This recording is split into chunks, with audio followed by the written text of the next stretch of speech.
পথ চলার ক্ষেত্রে মানুষ হিসেবে কেমন মানুষ পছন্দ, যে যার সাথে আমি পথ চলবো? আহ, সহজ মানুষ, আর বন্ধু হিসেবে কেমন মানুষ পছন্দ? সাবলীল, অনেক বেশি উচ্ছল, কিন্তু তাকেও আসলে সহজ হতে হবে। মানে আমার কাছে মনে হয় জটিল মানুষগুলো সম্পর্কের ভিতরে জটিলতা সৃষ্টি করে। আর ভালোবাসার মানুষ কিংবা প্রেমিক মানুষ যদি বলি, আহ, কবিতার মতো। কিন্তু পাঠকের হাতে যখন একটি বই পৌঁছে দেওয়া হচ্ছে সেই বইটির মানুষ কেন বাঘ মানুষ? বাঘ মানুষ। আমি জানি না এই বাঘ মানুষটা আসলে কেমন, আমি জানবো, তবে তার আগে দর্শককে আমন্ত্রণ জানিয়ে আসি। দর্শক, আমরা কথা বলছিলাম একজন দেবীর সাথে, নাম তার সানারি দেবী শানু, এবং আপনারা দেখছেন কমিউনিটি ব্যাংক নিবেদিত আমার প্রিয় বই, এবং আজ আমার প্রিয় বই বাঘ মানুষ।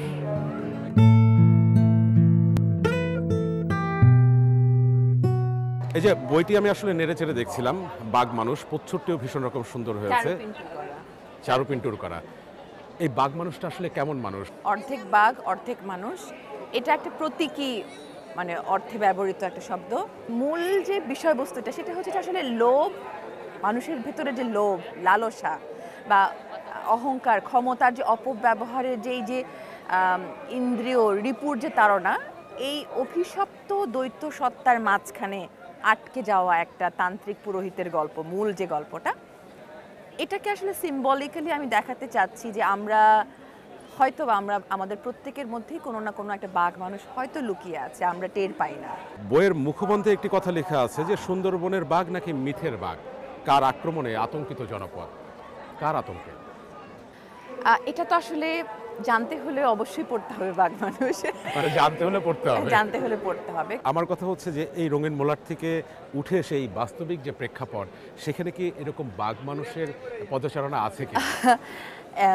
খুবই দারুণ একটা প্রশ্ন, এবং আমার কাছে মনে হয় এই উপন্যাসটি লিখতে শুরু করার আগে মিথোলজি নিয়ে যে আমার যে আগ্রহ তৈরি হচ্ছিল, আমার মণিপুরি মিথোলজি নিয়ে, সেখানে এই গল্পটি পছন্দ করার ক্ষেত্রে আমি আসলে বলবো যে এই ভাবনাটাই আমাকে অনেক বেশি তাড়িত করেছে।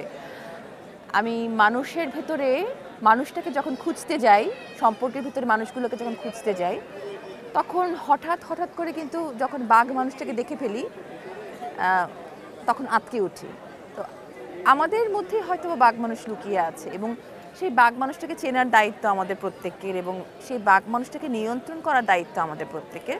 এই ভাবনার জায়গা থেকে এই গল্পটাকে পছন্দ করা। আচ্ছা, এই সুন্দর মানুষটার যে হৃৎপিণ্ড, সেখানে কি বাঘ মানুষ আছে? না, সেখানে বাঘ মানুষের কোনো স্থান নেই, এবং যখনই বাঘ মানুষকে দেখতে পায় সেই হৃৎপিণ্ড তার থেকে দৌড়ে ভেগে চলে যায়, দরকার নাই আমার বাঘ মানুষের।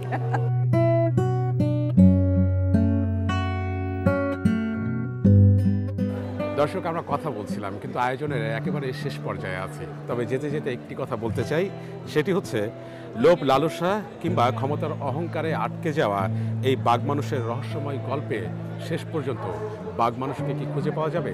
জানতে হলে পড়তে হবে বাঘ মানুষ, হয়ে উঠুক সবার প্রিয় বই।